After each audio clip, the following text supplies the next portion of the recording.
Masejet Baba Metziad Afkufa Mudalev Siena, primera línea. Dice la Mishnah, Mahalif para Bejamor Viyalda, Vejen Hamoher Shivchato Viyalda, Ze Omer Achelo Maharti, Veze Omer Mishelakachti Yachloku. En esta primera parte la Mishnah nos dice lo siguiente. ¿Qué pasa si entre dos personas decidieron y pactaron en intercambiar sus animales? Uno tiene una vaca, otro tiene un burro. Por decir, tenemos a Reubén y a Shimón. Reubén es dueño del burro y Shimón es dueño de la vaca. Y pactaron y decidieron, como dijimos, intercambiar esos animales. Shimón se acerca a donde Reubén, sin su vaca todavía. Shimón se acerca a donde Reubén y agarra el burro, jala el burro, hace meshijá sobre el burro, o sea que adquiere el burro en ese instante. Y como pactaron en intercambiar, pues apenas Reubén jala el burro y lo adquiere, queda adquirido por Kinyan Jalipim automáticamente la vaca de Shimón a favor de Reubén. Solo que la vaca, ¿dónde está? No está aquí presente, está en otro lado. Pero ya queda adquirida a favor de Reubén. Y después de un tiempo nos dimos cuenta que la vaca tuvo un bebecito, tuvo una vaquita. Y no sabemos si tuvo a la vaquita, si esta vaca tuvo a la vaquita antes del Kinyan, o sea, mientras que pertenecía a Shimón, o posterior. Y entonces es así, pues pertenece a Reubén. Primer caso. Segundo caso, no hemos dicho el dictamen todavía. Segundo caso es un caso similar. ¿Qué pasa si Reubén tiene una, Shimón tiene una esclava, mejor dicho. Shimón es amo de una esclava y le vende a la esclava a Reubén. Reubén paga por ella, pero todavía no la ha recibido. Apenas pagó, ya es de Reubén. Y después de un tiempo nos damos cuenta que la esclava tuvo un bebecito. Sí, la pregunta es, y no sabemos si este bebecito nació antes del Kinyan y por ende pertenece a Shimón, o posterior y por ende pertenece a Reubén. ¿Qué hacemos en este caso? Dice la Mishnah, si el vendedor, ¿sí? O sea, si Shimón, ¿sí? En ambos ejemplos que dimos, de la vaca o del esclavo, dice Barí, dice un argumento con certeza, diciendo, no, esto pasó, la vaca tuvo un bebecito, la esclava tuvo un bebecito antes del Kinyan, antes de la venta. Y el comprador, o sea, Reubén, dice, no, también con Tanat Barí, con certeza dice, no, esto pasó después del Kinyan, después de la compra, y hay una discusión entre ellos, ambos diciendo argumentos Barí, la halajá es que Yachloku, se deben dividir este bebecito, ya sea de la esclava o de la vaca, en dos. Obviamente a nivel monetario, si no lo van a cortar en dos. Ok, esta es la primera parte de la Mishnah. Obviamente vamos a hablar sobre esto en la Gemara. Segunda parte de la Mishnah, Hayulo shene avadim echad gadol vechad katan, vechen shete sadot echad gadola vechad ketana, lokeach omer gadol lakachti, vehala omer eni yodea zacha bagadol. Hamocher omer katan macharti, vehala omer eni yodea en loela katan. Ze omer gadol veze omer katan y shava mocher she katan mahar. Ze omer eni yodea veze omer eni yodea yahaloku. En esa segunda parte, la Mishnah nos trae otro caso. Y sobre este caso, 4 opciones, 4 formas de argumento. Nos dice la segunda parte de la Mishnah lo siguiente. ¿Qué pasa si una persona, Reubén por decir, o mejor mantengamos los nombres anteriores, Shimón tenía 2 esclavos, uno grande y uno pequeño. O que Shimón tenía 2 campos, uno grande y uno pequeño. Y vendió uno de ellos a favor de Reubén. Y hay una discusión entre el comprador, Reubén, y el vendedor, Shimón, ¿sí? ¿Cuál fue el que vendió? ¿Cuál fue el que se habló? ¿Si el grande o el pequeño? ¿Cuál es la halajá? Dice la Mishnah, hay 4 opciones. Primera opción, si el comprador, ¿quién es el comprador? Reubén, muy bien. Si Reubén dice un argumento con certeza, Tanat Barí, yo compré de ti el grande, o sea, el esclavo grande o el campo grande, y el vendedor, o sea, Shimón dice, no sé, pues aquí el comprador tiene el derecho de quedarse con el grande, porque él es Barí contra Shema, Barí, Beshema, Barí, Adif. Primera opción. Segunda opción, si el vendedor es el que dice el Barí, que ¿qué? Argumento, certeza, no, yo te di el pequeño, y el comprador dice, no sé, pues Barí Beshema Barí Adif, y ahorita tiene razón quién es el vendedor, y se merece el comprador únicamente ¿cuál? El pequeño, muy bien. Tercera opción, si ambos son Barí. O sea, El comprador dice, no, yo compré la grande, el campo grande o el esclavo grande. Y el vendedor dice en argumento varí también, no, yo te vendí el pequeño, ya sea el esclavo pequeño o el campo pequeño. En este caso, tiene que jurar el vendedor. ¿Quién es el vendedor? Shimón, que efectivamente vendió el pequeño, o sea, el campo pequeño o el esclavo pequeño, y el comprador en ese caso, si juró el vendedor que efectivamente fue el pequeño, pues el comprador en ese caso va a tener que agarrar el pequeño. Cuarta y última opción, si ambos dicen Tana Chema. El comprador dice, no sé si lo que hablamos, si lo que compré fue el grande o el pequeño. Y el vendedor también dice, no sé, en este caso, ¿qué hay que hacer? Yahloku. Se dividen entre los dos, la diferencia. O sea, la diferencia que hay, por decir, el pequeño, ya sea el esclavo pequeño, el campo pequeño, cuesta 50. Y el grande cuesta 100. Entonces, Yahloku, la diferencia que es 25. ¿Sí? El valor monetario. Así nos dice la Mishnah. Viene la Gemara, se enfoca en la primera parte y nos dice lo siguiente. Amay Yahloku. Velejeze birshut de man kaima. Velehevei dajamotzi mejavero a la barraya. Amar Abijía Barabin Amar Shemuel. Beomedet ba'agam. Shivhanami de kaima besimta. Venuk arzeka de marakama. Achazaka de marakama. Velehevei dajamotzi mejavero a la barraya. Hamani sum jusi. De Amar Mamon Amotar Besafek. Holkim velo shevua. Ey murde amar sumjus beshema beshema. Bebariu bari mi amar. Amar Rabba Barabuna in amar sumjus afilu bebariu bari. Rabba amar leolam ki amar sumjus shema beshema. Aval bariu bari lo amar. Utni ze omer shema chelo maharti ve ze omer shema mishelakachti. La Gemara se enfoca en la primera parte de la Mishnah, ¿sí? Que es cuando se intercambian vaca con burro. Y un segundo caso, cuando se compra una esclava. Y tuvo un bebé, la vaca o la esclava, y no sabemos si fue previo al Kinyan, por ende le pertenece al vendedor a Shimón, o posterior, y por ende le pertenece ese bebé, ya sea el bebé de la esclava o de la vaca, a Reuben. Nos dice la Mishnah que si ambos dicen un argumento de Barí, o sea que el vendedor, o sea Shimón dice, fue antes, con certeza, así lo dice. Y el comprador dice, no, fue después. En ese caso, Yahloku. Así nos dijo la Mishnah en la primera parte. Se dividen entre dos. Dice la Gemara, ¿cómo crees? ¿Cómo se van a dividir? Tenemos que ver en manos de quién, bajo jurisdicción de quién, en posesión de quién se encuentra esto. ¿Sí? Y si se encuentra bajo Shimón, como es el caso de acá, pues él tiene la Hazaká. Y si Rubén quiere sacar, inclusive una parte pequeña, inclusive una mitad, tiene que traer ¿qué? Raya. Tiene que traer una prueba, tiene que traer testigos o pruebas. Y si no, si no trae pruebas, no debería recibir ¿qué? Nada. No recibir mitad. Entonces, ¿por qué Rubén recibe mitad en este caso? Responde Rabbi Jia Barabín en nombre de Shmuel. Estamos hablando en un caso que el bebecito de la vaca que nació la vaca se encontraba en un pantano, Efker. Y por ende el bebecito también está en un lugar que es Efker. O también el caso de la esclava, se encuentra en un callejón, que es Efker también. O sea, es un lugar que no se encontró al bebé de la esclava cuando nació, o del bebé de la vaca, en la posesión, bajo la jurisdicción de Shimón. Porque no estaba en el reshut, en el recinto de Shimón, sino estaba en un lugar que era Efker. Entonces no aplica esto. Dice la Gemara, bueno, está bien, entonces si no aplica Motzim y Javeró a la barraya, pero también hay otra hazaká, se llama Heskat Marakama. ¿Qué significa Heskat Marakama? Cuando tenemos duda, está en Efker, pues deberíamos establecer y asumir de que le pertenece al último que seguro era de él. ¿Quién era el anterior? Seguro le pertenecía a Shimón, entonces seguro debería ser Shimón. Entonces otra vez, por Heskat Marakama debería ser que Shimón reciba todo y Reubén nada. Dice la Gemara, tienes razón, pero aquí vamos como la opinión de Sumjus, que Sumjus dice, que ya lo hemos visto anteriormente, y Masejet Baba Kama es la fuente, que cualquier cosa que tenemos duda, si es de uno, si es de otro, no aplica Heskat Marakama, sino que decimos, Holkim, se divide. ¿Sí? Dice la de un segundo, pero todo lo que dice Sumjus que se divide es cuando ambos dicen argumentos Shema, puede ser, no certeza. Y aquí estamos hablando en un caso, en la primera parte de la Mishnah, cuando cada uno dice Bari Bari. Dice la Gemara dos respuestas, escuchen bien. Primera la dice Rabba Barabuna, dice no señor. Sumjus dice Yahloku, dice que hay que dividir cuando hay discusión entre dos, no solamente en Shema Shema, sino también en Bari Bari.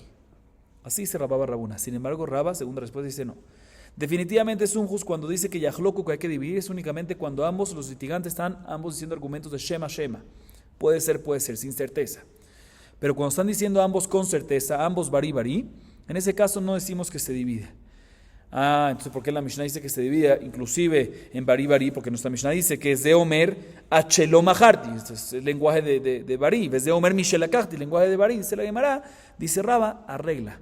Dice, de Omer Shema Chelo Maharti, de Omer Shema Mishelakachti. O sea, efectivamente, según Raba, todo lo que está escrito en la Mishnah en la primera parte que hay que dividir es según Sumjus, y estamos hablando únicamente en caso de Shema. Repito, pero la respuesta anterior de Rabba bar Rabuná es que es la opinión de Sumjus, y Sumjus opina que Yahloku no solamente en Shema, Shema, sino también en Bari, Bari. La Gemara a continuación viene y pregunta en contra de Rabba bar Rabuná, en contra de la primera respuesta. ¿Qué dice la primera respuesta? Repitamos, que Sumjus dice que se divide en Yahloku no solamente en Shema, Shema, sino también en Bari, Bari. Tran, ze omer eniodea, ve ze omer eniodea Yahloku, bishlama le Rava. Mi de Seifa Shema Shema, mi de Seifa Shema Veshema, Rishana mi Shema Veshema. Él le Rabba bar Rabuná de Amar in Amar Sumjus avilu Bari Bari, hasta Bari Bari Yahloku Shema Veshema mi vaya. Y mi Shuma lo iria. Tana Seifa le giluye Reisha shelo tomar Reisha Shema Veshema, aval Bari Ubari lo. Tana Seifa Shema Veshema umichlal de Reisha Bari Ubari va filuaji Yahloku. La Gemara intenta preguntar en contra de Rabba bar Rabuná de la segunda parte de la Mishnah. ¿Cuál es la segunda parte de la Mishnah? Nosotros vimos en la segunda parte de la Mishnah cuando una persona, en el caso que dice, el ejemplo que dimos fue Shimón, cuando Shimón tiene dos esclavos, uno grande y uno pequeño, o que Shimón tiene dos campos, uno grande y uno pequeño, y vende uno de ellos, ¿sí? Y hay discusión entre el comprador y el vendedor, ¿cuál es el que vendió, cuál es el que compró? Se mencionamos en la Mishnah 4 opciones sobre esta segunda parte, y en la opción cuarta, en la última, la forma de los argumentos son los siguientes. Ambos dicen Shema Beshema. El comprador, Reubén, dice, no sé cuál compré, si el grande o el pequeño. Y el vendedor también dice, no sé cuál compré, si el grande o el pequeño. ¿Cuál es el dictamen en esta cuarta opción de la segunda parte de la Mishnah? Dice la Mishnah, Yahloku, se tienen que dividir entre la diferencia. Como dijimos, si el pequeño costaba 50, el grande 100, pues la diferencia, que son 50, la mitad, 25 y 25. ¿Sí? Dice la Gemara, un segundo. Según Rava, sí, que es la segunda explicación que mencionamos antes, pues me queda todo perfecto. La Mishnah en la segunda parte me dice el caso de Yahloku, que hay que dividirse en un caso de Shema Beshema. Y también la primera parte, cuando me dice Yahloku, según la respuesta de Rava, es también Shema Beshema. Así he respondido que hay que arreglar la Mishnah al principio y es Shema Beshema. Pero según Rabba bar Rabuná, que él dice que Sumjus dice Yahlokus, que Sumjus dice que hay que dividir, no solamente en Shema Beshema, sino inclusive en Bari Ubari, y esta es la primera parte de la Mishnah, pues si en Bari Ubari es así que hay que dividirse, ¿para qué la Mishnah me tiene que decir en la segunda parte que en Shema Beshema hay que dividirse con Shiken? Si en Bari Ubari hay que dividirse con Shiken en Shema Beshema, que así es. Esa es la pregunta en contra de Rabba bar Rabuná. Responde la Gemara, no hay pregunta. ¿Por qué? Porque en verdad puede ser que la primera parte de la Mishnah efectivamente Yahloku es Bari Ubari, y la segunda parte de la Mishnah en esa cuarta opción es Shema o Shema Yahloku. Preguntaste, ¿para qué necesito decir esa segunda parte, esa cuarta opción? Si de por sí en la primera parte Bari Ubari Yahloku con Shiken en Shema Shema. Respuesta, si yo no te hubiese dicho la cuarta parte, o sea la segunda parte de la Mishnah en esa cuarta opción, que está escrito Meforash que Shema Shema, hubieses pensado que la primera parte de la Mishnah, que Yahloku es únicamente en ¿qué? En Shema Shema y no en Bari Ubari. Por eso te dije la segunda parte, esa cuarta opción, para decirte que Shema Shema Yahloku. Entonces si Shema Shema Yahloku, pues seguro la primera parte es que Bari Ubari, porque si no, ¿para qué necesitas decirlo? O sea que básicamente te dije la segunda parte para poder divulgarte y demostrarte cuál es la explicación real en la primera parte, en la Reisha. Muy bien. Próxima pregunta en contra de Rabba bar Rabuná. Tnan. Ze omer gadol, veze omer katan, y shava mujer shekatan mahar. Bishama le Rabba de Amar que Amar Sumjus Shema Beshema aval Bari Ubari lo Amar. Bishumachi shava el Rabba bar Rabuná de Amar in Amar Sumjus afilu Bari Ubari amai shava mujer Yahloku mi baele. O de Sumjus eja de ika shevua de oraita que de vaina le meimar le kaman. La Gemara pregunta en contra de Rabba Rabuná, también de la segunda parte, pero a diferencia de la primera pregunta, la pregunta anterior, que era de la segunda parte de la cuarta opción, de la segunda parte, la Gemara ahorita pregunta de la segunda parte de la tercera opción, o sea, la tercera opción de la segunda parte. Otra vez, ¿cuál es la segunda parte? Cuando Shimón tenía un esclavo grande y otro pequeño, o campo grande, campo pequeño, y lo vendió. Y hay una discusión entre ellos, ¿cuál fue el que vendió, el pequeño o el grande? ¿Sí? En la opción tercera, el caso es el siguiente. El comprador, ambos dicen Tanat Bari. ¿Sí? Ambos dicen con certeza. El comprador dice Bari con certeza, yo compré el grande, el esclavo grande o el campo grande. Y el vendedor dice con certeza, no, yo te vendí el pequeño, o sea, el campo pequeño, el esclavo pequeño. ¿Cuál es el dictamen en este caso cuando los litigantes están con estos argumentos ambos Bari? Dice la Mishnah, como mencionamos, si Shavá mujer, el vendedor Shimón debe jurar que en verdad él tuvo intención de vender que quedaron en vender el pequeño, y obligamos al comprador a agarrar el pequeño. Dice la hermana un segundo, según Rabba, entiendo perfectamente, porque Rabba opina que todo lo que dice es un Jusiachloku, que hay que dividirse es únicamente en que en Shema Shema, en Bari no, por eso tiene que jurar.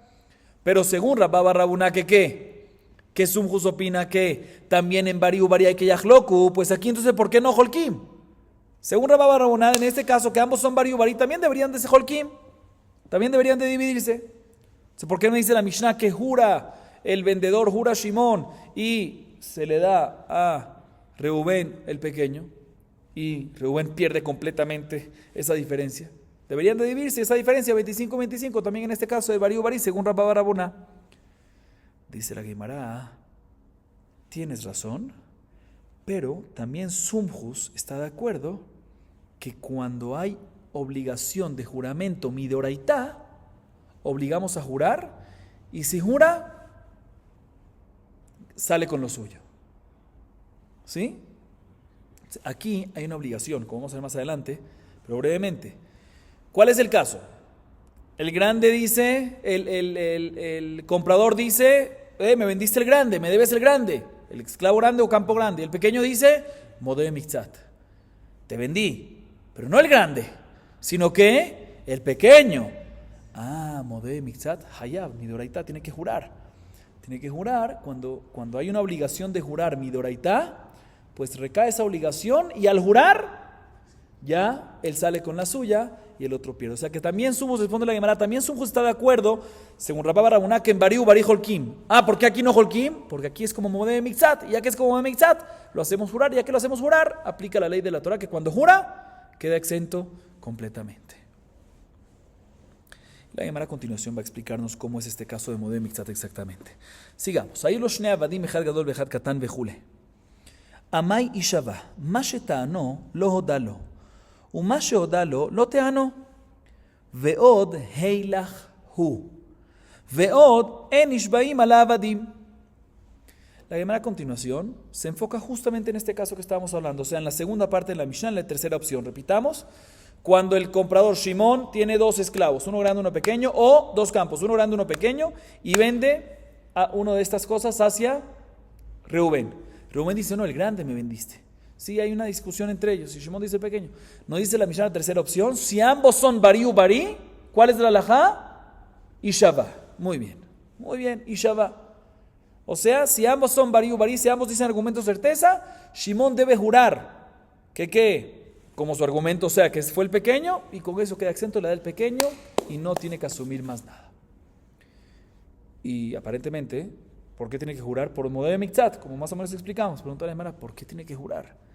Esto no es modé mixat. ¿Por qué no es modé mixat? Escuchen bien. Porque, muy bien. Uno, a la Gemara hace tres preguntas sobre esta halajá. Primera es, esto no es considerado, ¿por qué va a jurar? ¿Por qué va a jurar? Primero no tiene por qué jurar, ¿por qué? Porque la demanda del comprador, ¿qué es lo que está demandando el comprador? Reubén, el grande. Y en eso no le reconoció nada, ni parte de eso. ¿Sí?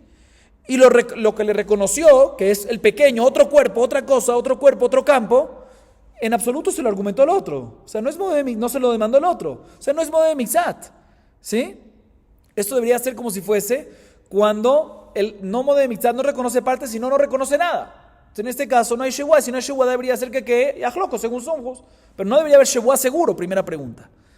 Segunda pregunta, también si por una u otra razón tú lo consideras modé de Mitzat, tampoco debería jurar. ¿Por qué? Escuchen bien esto. Hay una halajá que, vamos a decir que Reubén le dice a Shimón, me debe 100 monedas de 100. ¿Cuál es el caso clásico de modé de Mitzat? Mejor dicho, Reubén le dice a Shimón, me debe 100. Shimón le dice, no.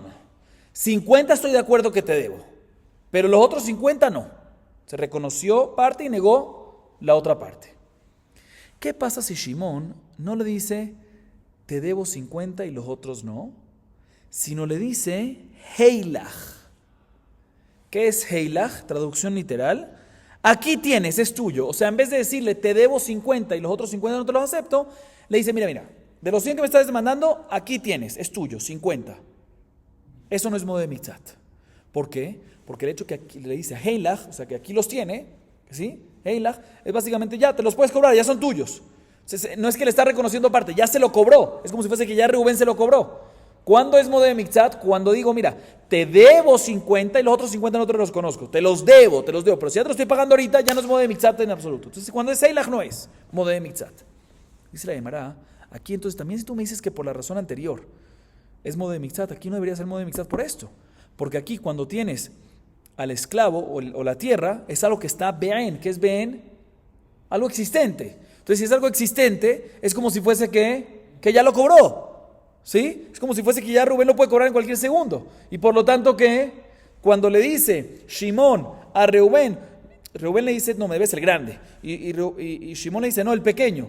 La primera pregunta es, no es modé de Mitzat porque lo que le demandó no es que le dio parcial. Pero también si decimos que sí, por ese lado, pero esto no es considerado modé de Mitzat, ¿por qué? Porque ya que el esclavo pequeño, el campo pequeño existe, es como si fuese que le está diciendo que, hey, la aquí tienes, entonces no aplica modé de Mitzat, entonces no debería haber el juramento. Segunda pregunta. Tercera pregunta es que hay una halajá general, que no se juran por esclavos. Es como aquí tú me dices que hay un juramento por un esclavo. Esas son las tres preguntas. Bien, la Gemara y responde lo siguiente. Amar Rab, betoano deme. Dme evet gadol, dme evet katan. Dme sade gdola, vedme sade ketana. Ushmuel Amar, betoano kesut evet gadol, kesut evet katan. Hombreza de gedolá, hombreza de ketana. Kesut, mashetano lo dalo, mashodalo lo tano. Que de Amar papá, bedelaife. Ahanami, bedelaifi. La Gemara trae dos respuestas. La primera es la de ¿quién? La de Rav. Rav dice, tienes razón. En verdad aquí no es como entendíamos hasta ahorita, que hay un argumento, le está demandando, los dos litigantes están peleando si es esclavo, el cuerpo del esclavo grande o el cuerpo del esclavo pequeño, campo grande o campo pequeño. No. La Mishnah no está hablando en la discusión que hay entre el comprador y el vendedor. No. Sino está hablando en una discusión monetaria, de valor. Y la discusión es, y ahorita van a entender un poquito así dice Rab, la discusión no es entre el comprador y el vendedor, sino la discusión es entre el comprador y su remitente. El comprador le dio dinero a y su mensajero. Entre el comprador y su mensajero. El comprador le dio dinero al mensajero para que vaya a comprar un esclavo. O le dio dinero al mensajero para que vaya a comprar ¿qué? Un campo. Entonces ahí empieza la discusión entre ellos. El remitente, o sea, el comprador, llamemos Reubén, el ejemplo que dimos, ¿sí? Dice, mira, yo te di a ti dinero, valor de un esclavo grande. Dice el mensajero, no, tú me diste el dinero a mí, sí me diste dinero, pero me diste dinero, vamos a decir que el esclavo grande es 100. Dice, no, tú me diste dinero, pero no 100, me diste 50, el valor de un esclavo pequeño.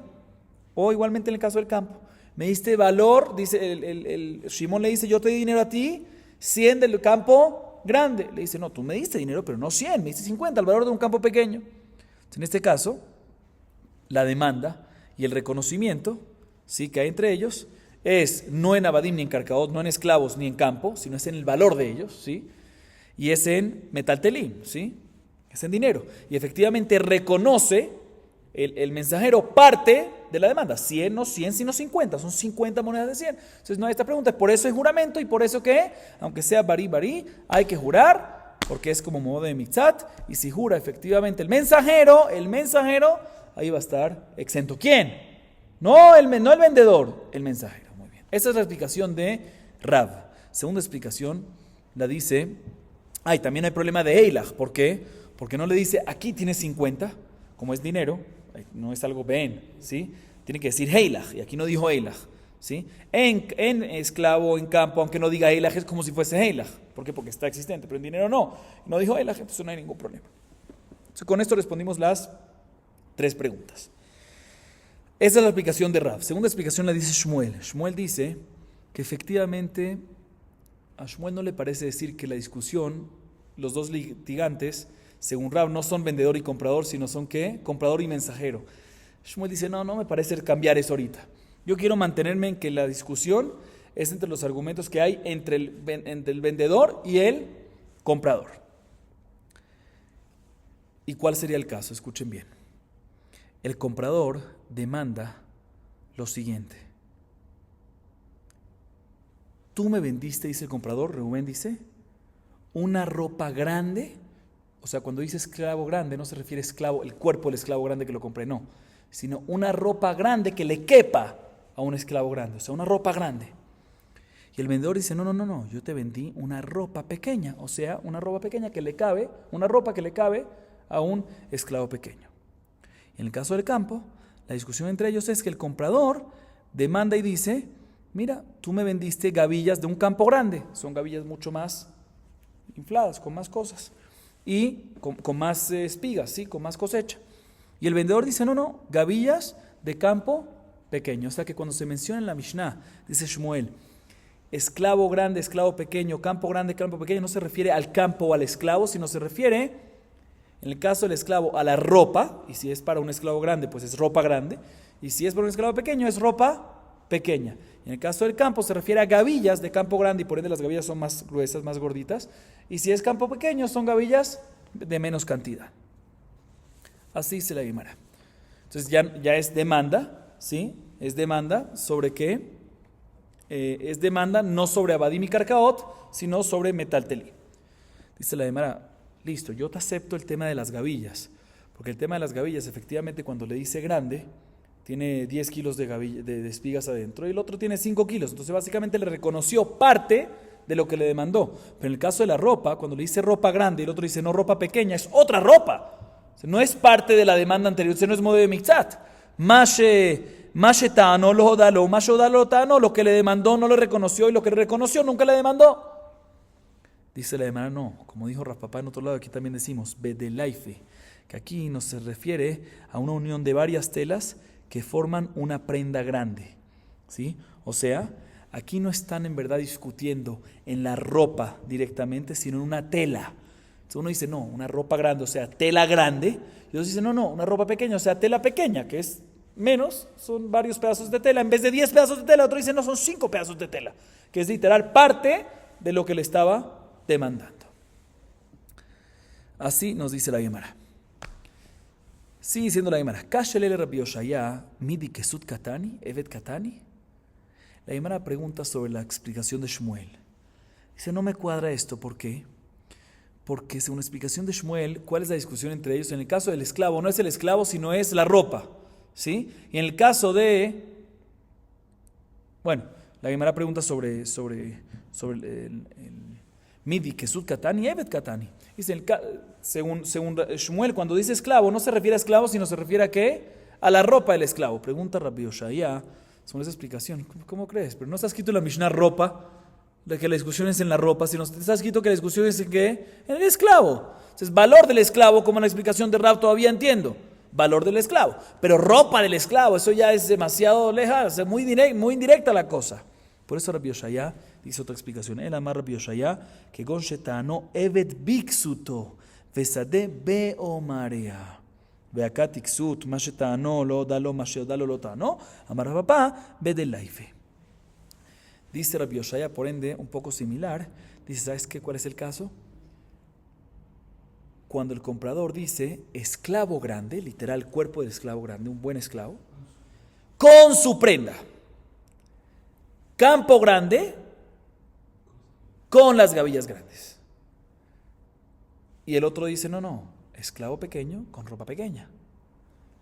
Campo pequeño con gavilla pequeña. Entonces, en este caso, respecto al esclavo, respecto al campo, efectivamente no se puede jurar, por las preguntas que hicimos antes. Pero también entre ellos están peleando en metaltelim, en la ropa o en las gavillas. Y sobre eso sí se puede jurar. Si ya que lo podemos hacer jurar por esto, megalgelim, muy bien, megalgelim shevua, shwali de gilgul. De paso lo hacemos jurar también sobre ¿qué? Sobre el campo o sobre la tierra. ¿Cuál es tu pregunta? ¿Cómo puedes hacerlo jurar sobre el campo, sobre la tierra, al vendedor? No, porque también hay ropa en el caso del esclavo y también hay gavillas. O sea que sobre eso puedes jurar. De paso le hacemos jurar también sobre el cuerpo del esclavo o sobre el campo en sí. Pero todavía no me cuadra porque también si hicimos explicación, pero respecto a Kesud, respecto a la ropa, ¿cómo lo haces? ¿Cómo llegas al juramento del esclavo? Principalmente empieza por la ropa y de paso hacia el esclavo. Pero ¿cómo juras en la ropa? ¿Por qué tiene obligación de jurar? Si en este caso en la ropa, Mashe Tano lo dalo, Mashe dalo Tano, él le demandó ropa grande y él dijo ropa pequeña, es otra ropa, y lo que él le reconoció no le demandó nunca. Responde la Gemara, eso sí podemos responder como dijo Rapapá, ve de life que estamos hablando no en ropa, sino en una tela, en un pedazo de tela. Uno dice tela grande, 10 metros, otro dice 5 metros, sí, o pedazos de tela, 5 pedazos, otro dice 10 pedazos. De tal manera que el vendedor cuando dice 5 es parte del argumento y de la demanda del litigante. Así explica Rabbi Yoshaya. O sea, tenemos 3 explicaciones, Rav, Shmuel y Rabbi Yoshaya. La primera pregunta en contra de la explicación de Rabbi Yoshaya. Kashi alele Rav Sheshat, zokekim atale ashmoinan? Tanina. Zokekim hanechasim she'en lahem achrayut, et hanechasim she'yesh lahem achrayut lishava alehem. El amar Rav Sheshat, hamani Rabbi Meir hi, de amar, avda kemetaltelin dami. Veakati mashetano lo dalo, mashodalo lo tano. סבר לה כרבן גמליאל דתנן טענו חיטים והודאה בשעורים פטור. רבן גמליאל מחייב. הקתי לכו אמר רבא עבדא דקתא לידי ושדה שחפר בה בורות שכינו מערות. Viene Rav Sheshat y dice, no me cuadra esta explicación, esta tercera explicación de Rabbi Yoshaya. Que la pelea, los argumentos, los litigantes están discutiendo en el cuerpo del esclavo y en su ropa, o en el campo y sus gavillas, ¿sí? Y de paso, como dijimos, ¿sí? El juramento va sobre las gavillas o ropas y de paso sobre el campo y esclavo. Viene Rosh Hashanah y pregunta, o sea, ¿cuál sería el hidush de la Mishnah según esto? Que me viene a enseñar básicamente que cuando hay un juramento sobre metaltelín por modo de mixat, de paso puedes jurar también sobre abadim o sobre karkaot, ¿sí? Que, o sea, que existe legal gel shua, que existe. A pesar que sobre algo no puedes causar una obligación de juramento, pero si sobre esto sí puedes y van junto, pues de paso meterle también a la segunda. Dice, eso es una Mishnah Meforash, Maseje Kiddushin, página 26a. O sea que metaltelín, que por ello sé juramento, puedes causar juramento también sobre Nehasim Shesh Machrayut, sobre Karkaot, ¿sí? Está escrito Meforash, no sé por qué, según la explicación de Rabbi Yoshaya, que a mí viene a enseñar la Mishnah, que decimos Gilgul Shvua, eso está escrito Meforash, en donde Masejet Kiddushin. Por eso Rav Sheshat dice otra explicación, una cuarta explicación, dice Rav Sheshat. Dice Rav Sheshat, ¿sabes quién es el autor de nuestra Mishnah? El autor de nuestra Mishnah es la opinión de Rabbi Meir, que Rabbi Meir opina que un esclavo es considerado como si fuese, ¿qué? Metaltelín. ¿Cuál era tu pregunta? No puedes jurar sobre esclavo, porque esclavo ¿qué es? Como carca en Shvual y no hay juramento sobre esclavos. Dice, no, vamos como Rabbi Meir, que Rabbi Meir opina que esclavo va como, ¿es qué? Metaltelín y hay juramento. Dice, listo, me respondiste una de las preguntas, pero todavía otra de las preguntas es que Mashetano lo da o Mashoda lo tano, que cuando cuando el comprador le dice, yo compré el grande, un esclavo grande, y el vendedor dice, no, el pequeño, no está reconociendo parte de la demanda, y lo que está reconociendo no es lo que le demandó, nada que ver. Entonces, ¿por qué hay modo de mixat? Dice la Gemara, sobre esta pregunta te voy a decir que opinamos como la opinión de Rabban Gamliel. Escrito en la Mishnah Masejet Shavuot, página 38b. ¿Qué pasa si una persona Reuben demanda a Shimón, le dice, me debes 1 kilo de trigo, ¿sí? Cor haitín, no 1 kilo, cor, un volumen volumétrico. Y el otro le dice, no, estoy de acuerdo contigo que te debo un cor haitín, pero no, que te debo un cor, pero no de trigo, sino de cebada. Sí que es más barato, pero es otra cosa, otra especie. Entonces, primera opinión dice Patur, no aplica, no hay juramento aquí, no tiene que jurar. Si no tiene que jurar, ¿por qué? Porque lo que reconoció no es parte de lo que le demandó, es otra especie. Rabban Gamliel dice, no, también en este caso, aunque es otra especie, el hecho que le reconoció algo que valga menos, aunque es de otra cosa, no es necesario que le reconozca el demandado. Rabban Gamliel opina que no es necesario que le reconozca parte de lo que le demandó, sino el hecho que le reconoció un valor menor, aunque es otra especie diferente, otra cosa diferente, aplica el juramento. Entonces aquí también, ¿cuál fue tu pregunta? Pero que le demandó, él nunca reconoció. No hay problema, vamos como Rabban Gamliel. ¿Qué opina? Que aunque lo que le demandó no es de lo que le reconoció, sino le reconoció un valor menor, aunque no es de lo mismo demandado, un esclavo pequeño, no esclavo grande, aún así aplica ¿qué? Modé mikzat. Pero hay otra pregunta que no hemos respondido. Que siempre en algo existente, cuando no es dinero o algo así, es como si fuese ¿qué? Heilach. Entonces si es Heilach no hay modé mikzat. ¿Sí? Cuando le dice el comprador, un esclavo grande, y el vendedor le dice esclavo pequeño, listo, ya dijimos que vamos como la opinión de quién, de Rabbi Meir, que existe jurar sobre esclavos, porque es como metaltelim. Dijimos también que es considerado modé de mikzat, porque a pesar que no le reconoció de lo demandado, de lo mismo demandado, el hecho que reconoció un valor menor, es considerado modé de mikzat y aplica juramento. Pero todavía es heilach. ¿Por qué es heilach? Porque lo que le está diciendo... Toma, aquí tienes el esclavo pequeño, básicamente existe, entonces como si fuese que ya se lo dio, entonces no es que le está reconociendo y hay otra parte que no. Modé mikzat es cuando tú le dices, reconozco y te lo debo, y la otra no, y aquí no te lo debo, aquí ya está, aquí lo puedes agarrar de una vez, es como si fuese Eilah, como preguntamos. Dice Raba, podemos decir que el caso de nuestra Mishnah es, según esa explicación de Rav Sheshet, es en un caso que el esclavo, después de la venta, ¿sí? Después de que ya se hizo la venta, que tenemos discusión qué es lo que se vendió, vino el vendedor y le cortó la mano al esclavo pequeño.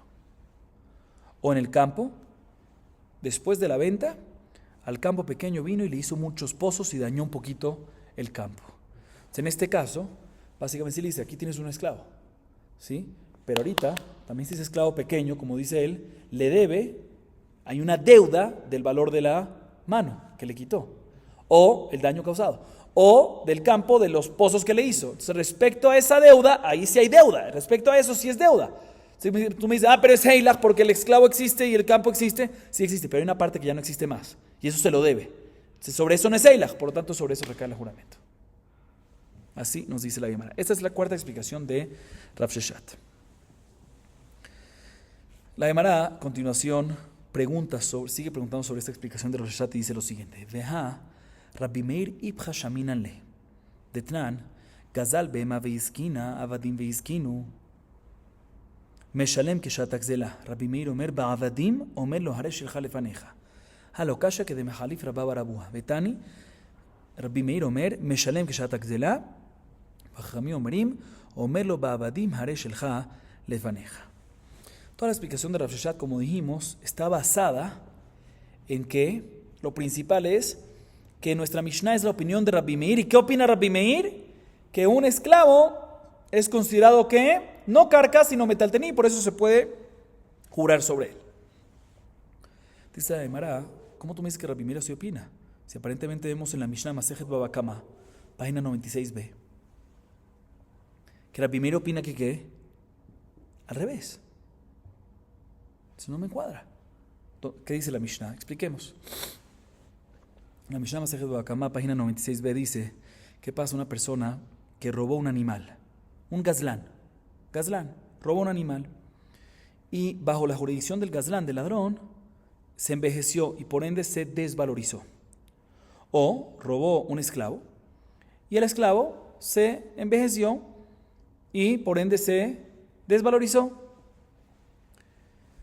Dice la primera opinión, el gazlán tiene que pagar el valor del animal o el valor del esclavo que shatak zela, como el momento del robo. No como el momento que lo encontraron, que lo cacharon después de la desvalorización, sino el valor real. ¿Por qué? Porque shinui kone. Se opina Tanakama. ya que hubo un cambio en el cuerpo del animal, se envejeció, en un cambio en el cuerpo del esclavo se envejeció, hubo un cambio, eso causa que se le adquiera el gazlán y de ahí en antes del gazlán, y antes de eso, lo que valía era completo, pues tiene que pagar eso. Ok.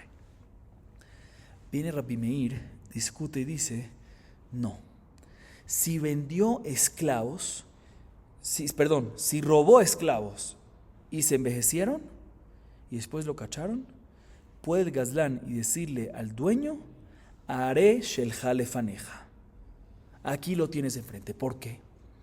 Porque Rabbi Meir opina que abadim, que esclavos, son como si fuese que carcaot. Y carca en anixelet. Entonces siempre es considerado bajo jurisdicción de aquí del dueño. De todas maneras vemos que Rabbi Meir opina que abadim no es metaltelim, sino abadim que es carcaot. Entonces, como dijimos antes, que Rav Shad dijo antes, que nuestra Mishnah es como Rabbi Meir, que él opina que abadim es como metaltelim. Vemos un farash aquí, Rabbi Meir opina que abadim es como carcaot. Dice la Gemara, no hay pregunta, porque nosotros vamos como la versión que hace Rabba Barabúa, que él intercambia. Él dice que Rabbi Meir es el que dice que paga que shatak zelá. O sea, según la versión de Rabba Barabúa es al revés. Rabbi Meir es el que dice que abadim no es como carcaot y es como si fuese animal que lo paga el momento, como si fuese el momento del robo. Y el que discute y dice que abadim sí es como carcaot es la opinión de ¿quién? De Jajamim. O sea, él invierte las opiniones. Entonces no hay pregunta. Sin embargo, la Gemara sigue preguntando. Ela, mimai de sabar Rabbi Meir makshinan karka le'eved. Ma'eved nishbaim af karka nishbaim? Bil ma'eved hu di nishbaim, aval karka lo. Lo salkadatach. De Tania, המחליף פרה בחמור וילדה, וכן המוכר שפחתו וילדה, זה אומר ברשותי וזה שותק, זכה.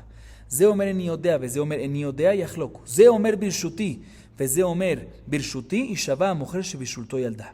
לפי שכל הנשבעים שבתורה נשבעים ולא משלמים. דברי רבי מאיר. והחכמים אומרים, אין נשבעים, לא על העבדים ולא על הקרקעות. למה מכלל רבי מאיר סבר נשבעים?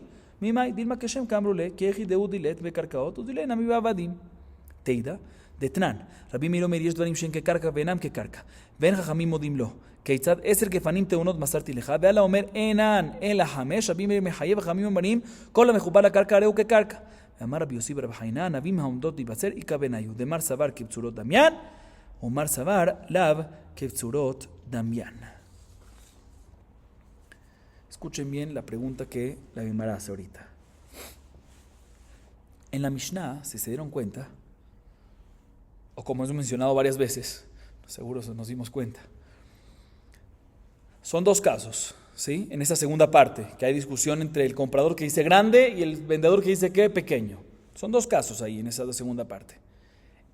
Un caso es cuando se vendió esclavos, y la discusión es que el comprador dice esclavo grande y el vendedor dice esclavo pequeño. Pero otro caso es cuando se vendió ¿qué? Cuando se vendió carca y el comprador dice que carca, una tierra grande, un campo grande, y el vendedor dice no, campo pequeño. Y en ambos casos, la Mishnah nos dice que cuando ambos dicen que bari u bari, cuando ambos están cuando ambos están diciendo argumentos seguros, o sea, cuando el vendedor dice no, seguro yo te vendí pequeño, o el comprador dice, seguro yo te vendí que grande, seguro te compré, el comprador dice, seguro te compré grande. En ambos casos nos dice la Mishnah, en esta tercera opción, yahloku, que tienen perdón, no yahloku. Cuando es bari u bari, el vendedor jura, ¿sí? El vendedor nishba, ¿sí? Jura, y que efectivamente es el pequeño, ya es el esclavo pequeño, el campo pequeño, y está exento de darle nada, no tiene que darle nada de la diferencia. O sea, que el juramento que está escrito en la Mishnah en esta segunda parte, en la tercera opción, no es solamente sobre esclavos, sino también sobre ¿qué? Sobre carca. Pregunta la Gemara, contra la explicación de Rav Sheshat, ¿cómo sabemos que Rabbi Meir entonces compara carca con esclavos respecto al juramento y dice que de la misma manera que esclavo hay que jurar, también carca hay que jurar? Puede ser que no, que todo lo que hay que jurar es únicamente sobre esclavos, pero sobre tierra no. O sea, la Gemara básicamente pregunta, también si vimos que Rabbi Meir opina que esclavos no es considerado lo consideramos como metaltelim y hay que jurar, pero ¿cómo tú aprendes o mejor dicho, carca, hay un caso que es carca. En carca, ¿cómo aplicaría el juramento? Repito, muy sencillo. ¿Qué dijo Rav Sheshat? Que Eved, según nuestra Mishnah es Rabbi Meir, que Eved es considerado no carca, metaltelín. Y por eso hay juramento. Dice un segundo, pero hay un segundo caso que también hay que jurar. ¿Cuál es el del carca? Es que me vas a decir que carca es, ¿por qué me vas a decir que carca también va a tener que jurar como si fuese esclavo? Puede ser que todo lo que Rav Sheshat dice que hay que jurar, la prueba que trajimos antes, ¿sí? Es únicamente sobre qué, sobre esclavo, pero sobre carca, puede ser que también Rabbi Meir está de acuerdo que no tiene que jurar. Entonces, ¿cómo vas a explicar el caso de Carcaot? Dice la Gemara, no. Según Rabbi Meir, existe juramento no solamente sobre esclavos, sino también sobre carca. También sobre Carcaot. Y te voy a traer una prueba de una baraita. Escuchen bien, Rabotai. La baraita nos dice un caso y sobre ese caso nos da tres formas, tres opciones. El caso es igualito al primer caso de nuestra Mishnah. Hamahalif para Bejamor. O sea, dos personas, Reubén y Shimón. Reubén es dueño del burro. Shimón es dueño de una vaca. ¿Sí? Viene Shimón, no lleva la vaca con él, se acerca donde Reubén, pactan que van a intercambiar. Viene Shimón, jala, hace meshijá, agarra el burro de Reubén y lo adquiere por meshijá y automáticamente, como pactaron intercambiarlo, por Kinyan Jalepín queda adquirido la vaca a favor de Reubén. Y la vaca, cuando se acercan donde ella, después de unos días, se dieron cuenta que la vaca tuvo ¿qué? Un bebé. Segundo caso, cuando básicamente Shimón compra de Reubén la esclava, una esclava, y le paga, pero la esclava no estaba aquí. Después de unos días se dan cuenta que la esclava tuvo un bebé y no saben si el bebé que tuvo ya sea la esclava o la vaca fue antes de la adquisición, antes del Kinyan, y por ende sigue perteneciendo el bebé a quién. Pertenece a Reubén, a Shimón, o después y pertenece a Reubén, ¿sí? Si fue antes y pertenece a Shimón, o después y pertenece a Reubén. ¿Cuál es la halajá en este caso? Dice la baraita, tres opciones. Sí, sobre la Mishnah, en la Mishnah nada más mencionamos una opción en esta parte. Sí, pero bueno, la baraita dice tres opciones. Cuando uno de ellos dice argumento barí, certeza, y dice pasó después o antes, pero con certeza, y el otro dice no sé, pues el que dice barí gana. Barí beshema, barí adif, y se queda con el bebé, ya sea del esclavo o del animal. Segunda opción es cuando ambos dicen no sé, shema y shema. En este caso, ¿cuál es la halajá? Yahloku, tienen que dividirse como sumjus. Tercera opción, cuando ambos dicen que barí y barí. El comprador dice, pasó después de la Kinyan, se pertenece a mí, el bebé pertenece a mí. Y el vendedor dice, pasó antes y por ende pertenece a mí. ¿Qué hay que hacer en este caso? Dice la baraita. Mahloket. Rabbi Meir opina, escuchen bien, Rabbi Meir opina que jure el vendedor, o sea Shimón, a favor de su argumento barí que tiene. O sea, que jure que efectivamente el bebé se tuvo antes del Kinyan. Y una vez haga ese juramento, está exento. Dice Rabbi Meir. Ahorita, ¿y por qué se le hace jurar a Rabbi Meir a favor de su propio? ¿Por qué se le hace jurar al vendedor y lo exentamos? Y ¿por qué en vez de eso no le damos la chance de jurar al comprador y así lo obligamos que reciba su dinero? Dice, no, porque la regla es que siempre en la Torah cuando hacemos jurar, la primera opción es hacer jurar a la persona para que quede exenta, ¿sí? Y no hacer jurar al otro lado para que tengan que pagarle. O sea, normalmente vemos en la Torah que jura y está exento, y no jura y puede cobrar, ¿sí? Así opina Rabbi Meir. Viene Jajamim y discuten, escuchen bien el lenguaje de Jajamim. No, señor, no se puede jurar ni sobre esclavos, ni sobre carca. Ahorita el caso que se está hablando aquí es sobre esclavos, ¿no? Sobre esclava, la parte de esclava. Pero sobre carca no se está hablando. Pero aún así Jajamim dijo, no se jura ni sobre esclavos, ni sobre campos, ni sobre tierra. Dice la Gemara Mashma que Jajamim opinan así, pero Rabbi Meir discute completamente y dice que sí puede jurar sobre esclavos o sobre campos. Dice la Gemara, aquí está, aquí vemos que efectivamente Rabbi Meir opina que se puede jurar no nada más sobre esclavos, sino también sobre ¿qué? sobre campos. Otra vez, ¿cuál es la deducción? Porque Jamim dicen que no se puede jurar ni sobre esclavos ni sobre campos. Y Rabbi Meir que discute más que se puede jurar sobre esclavos y también sobre campos. Dice la Gemara, ¿quién te dijo? Puede ser que en verdad también Rabbi Meir está de acuerdo que no se puede jurar sobre campos. Y Jamim cuando dicen lo que dicen se refieren a decir, mira, de la misma manera que tú estás de acuerdo que no se jura sobre campos, pues también estás de acuerdo conmigo que no se puede jurar sobre esclavos, porque esclavos es considerado como si fuese campo. Entonces no tenemos prueba de que Rabbi Meir opina que efectivamente se puede jurar sobre campos también. Entonces se tumba la explicación de Rav Sheshat. ¿Por qué se tumba la explicación de Rav Sheshat? Mejor dicho, no tenemos prueba todavía. No es que se tumba. No tenemos prueba. Y la Gemara ahorita sí trae una prueba. La Gemara aumenta y te voy a traer una prueba que efectivamente Rabbi Meir está de acuerdo que sobre, no obstante, en esclavos sí se puede jurar, pero sobre carca no se puede jurar. ¿Por qué? Porque está escrito en la Mishnah Masejet Shavuot, página 42b. Dice Rabbi Meir mismo dice, hay cosas que son como si fuese carca, o sea que están conectadas a la tierra, pero no aplica la ley de la tierra. Y Jamí no están de acuerdo con ellos, sino opinan que en este caso siguen aplicando las leyes de la tierra, ya que están conectadas a la tierra, y por lo tanto no hay juramento. ¿Cuál es el caso? Dice la Mishnah, te voy a decir, ¿qué pasa si una persona le dice a su compañero, 10 vides, si cargadas de uvas, te di a ti para que me las cuides? Y fuiste negligente en su custodia y se perdieron las uvas, ¿sí? Y por lo tanto me los tienes que devolver. Y viene el demandado, le dice, no, estoy de acuerdo contigo, me diste 10 vides y todo, pero no, estoy de acuerdo que me diste vides, pero no fueron 10, sino fueron ¿cuántas? Fueron 5. Fueron 5 nada más. ¿Cuál es la halajá? Rabbi Meir dice Hayab, ¿sí? O sea que Hayab, ¿quién? El demandado, jurar como modé mitzat. Jajamim dice, no, esto está mejupar la carca. Y con la mejupar la carca, que carca no se puede jurar. Por lo tanto está exento sin juramento. ¿Sí? Rabbi Yossi bar Haina explica un poquito más. Aquí el caso es cuando hay unas vides que están conectadas a la tierra, pero están a punto de ser cosechadas. ¿Sí? Entonces Rabbi Meir opina que el hecho que van a ser cosechadas pronto es como si fuese que ya están cosechadas. Entonces, por lo tanto, son consideradas como si fuese que metaltelín, pero, o sea, sí, son como si fuese considerado metaltelín y por eso hay juramento. ¿Sí? Y por eso es lo que se refería a Rabbi Meir. Hay cosas que son tierra, que están conectadas a la tierra, pero son consideradas como si fuese metaltelín, y por eso aplica juramento. Y Jajamín dice, no, aunque están a punto de ser cosechadas, el hecho que aún no se han cosechado, siguen siendo parte de carca y están exentas. Pero vemos claramente cuál es la razón que Rabbi Meir dice que está exento de juramento. Porque Rabbi Meir opina en este caso, no que está exento, que jura, según Rabbi Meir aquí jura. ¿Por qué jura?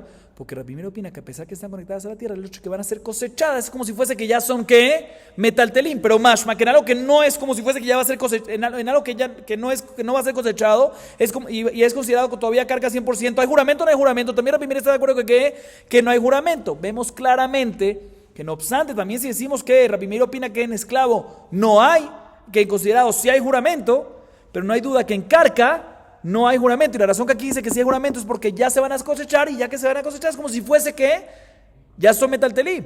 Dice, vemos claramente aquí, no nada más que no hay prueba, sino tenemos una prueba claramente que en carca efectivamente, según Rabbi Meir, no existe juramento. Entonces, si es así, la explicación de Rav Sheshat que mencionamos antes queda tumbada. ¿Por qué?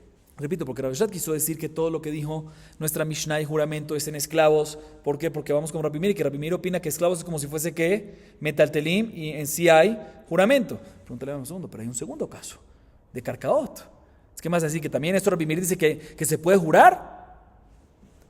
Trataste de traer una prueba, la tumbamos y trajimos una prueba que según Rabbi Meir en carca no hay juramento. Entonces no cuadra esta explicación de Rav Sheshat.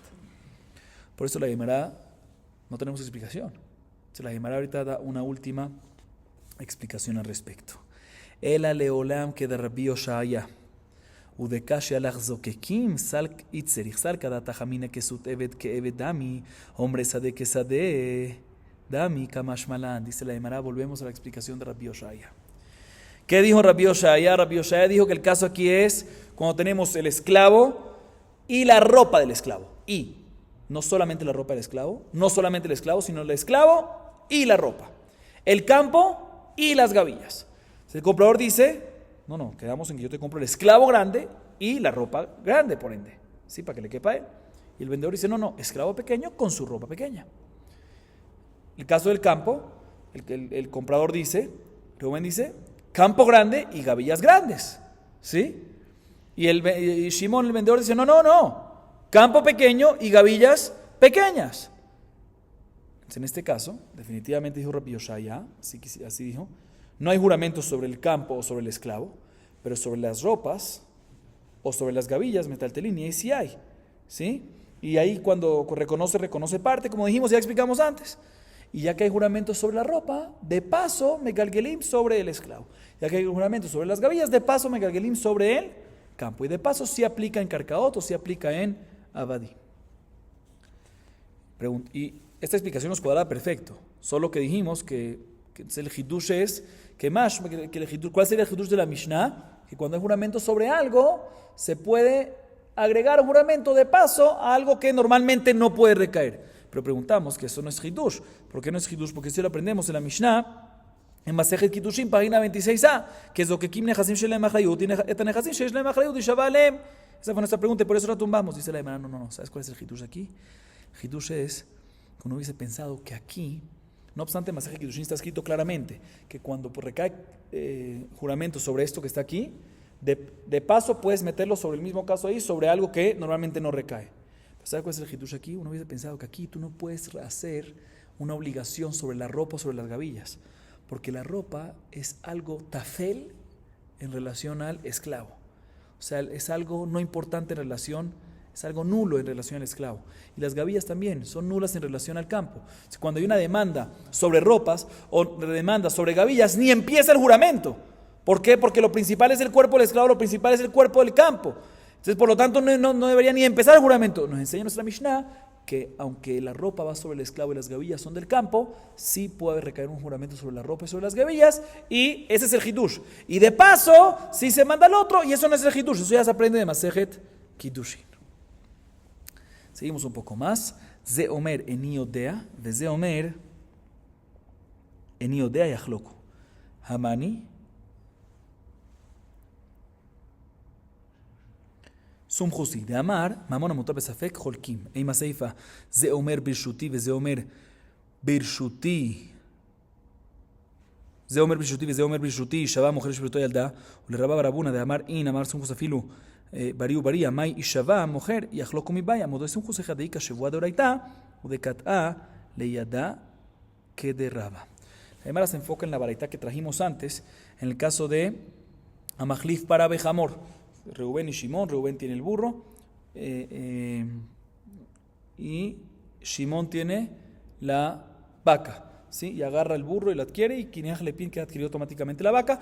O en el segundo caso de que le compra Reuben a Shimón una esclava y después de un tiempo le paga dinero y ya la queda adquirida. Después de un tiempo ven que la esclava tuvo un bebé o que la vaca tuvo un bebé. Ahorita, ¿a quién le pertenece? Están discutiendo ahorita. El comprador dice, Reuben dice, no, esto fue antes. Esto fue, después. Y el vendedor dice que esto fue antes. Se nos dice, dependiendo cuál es el caso, dependiendo quién dice Bari, quién dice Shema. ¿Cuáles son los casos? Nos dice la baraita, una de las opciones es, cuando ambos nos dicen Shema, ¿sí? Cuando ambos nos dicen Shema, que es la segunda opción que mencionamos, ¿sí? En ese decimos que cuando ambos dicen, no sé, el comprador dice, no sé si fue antes o después. Y el comprador también dice, no sé si fue antes o después. Ahí decimos, ¿qué? Yachloku. Como quién va, ahí se divide en mitad y mitad, en la diferencia. Como quién va esta opinión, muy bien. Como Sumjus, que él dice que Mamona Mutal Besafek, Masejet Babakaba, página 46, cuando tenemos dinero que está en discusión entre dos litigantes, Holkim se divide. Dice la Guimara, pero un segundo. Entonces, ahorita no entiendo la tercera opción que trae la baraita. ¿Cuál es la tercera opción de la baraita? Que si ambos dicen Bari, o sea, el comprador dice, no, esto pasó después del Kinyan, que tuvo el bebé. El vendedor dice, no, seguro esto pasó, ¿qué? Antes. En este caso, ¿qué nos dice la baraita? Nos dice la baraita, y Shavá mujer shebeshulto yalda. ¿Sí? Esta es la opinión de Rabbi Meir, pero así nos dice la baraita, que en ese caso jura el vendedor a favor de su propio argumento, que pasó, que tuvo el bebé antes de la adquisición y por lo tanto, y si jura ya va a quedar ¿qué? Exento. Dice la Gemara, tengo una pregunta. Según Rabba Barrabuna que mencionamos antes, que dice que Sumjus dice su opinión, que que Holkim, que se dividen no solamente en Shema y Shema, sino también en ¿qué? En Bari y Bari, pues porque en este caso jura él, vendedor como su propio argumento, y queda exento de pagarle, no tiene que pagarle nada. ¿Por qué no decimos que también aquí que es Bari Bari, si es Sunjus, según Rabá bar Rabuna, que Sunjus dice no nada más en Shema Shema, también en Bari Bari dividían de qué? Dividirse. Responderá Aymara, como respondimos también antes, al principio de la clase, que también Sunjus está de acuerdo. O sea, según Rabá bar Rabuna, a pesar que Sunjus está de acuerdo no solamente en Shema Shema, sino también en Bari Bari, que tienen que dividirse, esto es únicamente cuando no hay opción de juramento. Pero cuando hay una obligación de juramento midoraitá, o sea, modebe mikzat, cuando es modebe mikzat, ahí hay una obligación de juramento. Como este caso que le dice esclavo grande, esclavo pequeño, ¿sí? En el caso de la... ¿Un segundo? No, aquí no es esclavo grande, esclavo pequeño. En el caso de la baita es porque el que está demandando, el comprador dice, me debes que la esclava y el bebé. Y el otro que le dice, no, solamente la esclava y no el bebé, modé mixat. Entonces, cuando es modé mixat, también Sunjus está de acuerdo que hay una obligación, según Rabá bar Rabuná, que dice que también Sunjus está de acuerdo que Holkim, no solamente Shema Shema, sino también Bari, eso es únicamente cuando no hay obligación de juramento. Porque cuando hay una obligación de juramento, como este caso que es modo de mixtat, como acabamos de explicar, pues en este caso obligamos al demandado, en este caso al vendedor, a jurar, y ya va a estar ¿qué? Exento. Pero dijimos que cuando hay algo existente, es Heilach, no es modo de mixtat. Dice la Gemara, como respondimos antes, tenemos que decir que estamos hablando en un caso que le cortó parte del cuerpo, y por lo tanto sobre eso ya se volvió una deuda, entonces ya no es considerado Heilach y aplica modé mixtat, como dijo antes Raba. Aquí también podemos decir lo mismo, y por lo tanto recae una obligación de juramento, y entonces nos dice la Gemara que también, repito, según Rabá bar Rabuná, que nos dice que según Sunjus Holkim, no solamente en Shema Shema, sino también en Bari Bari, eso es un caso normal, pero cuando hay un caso de opción de juramento porque es modé mixtat, porque reconoce parte, ahí decimos que hay obligación de jurar, y si hay obligación de jurar queda exento.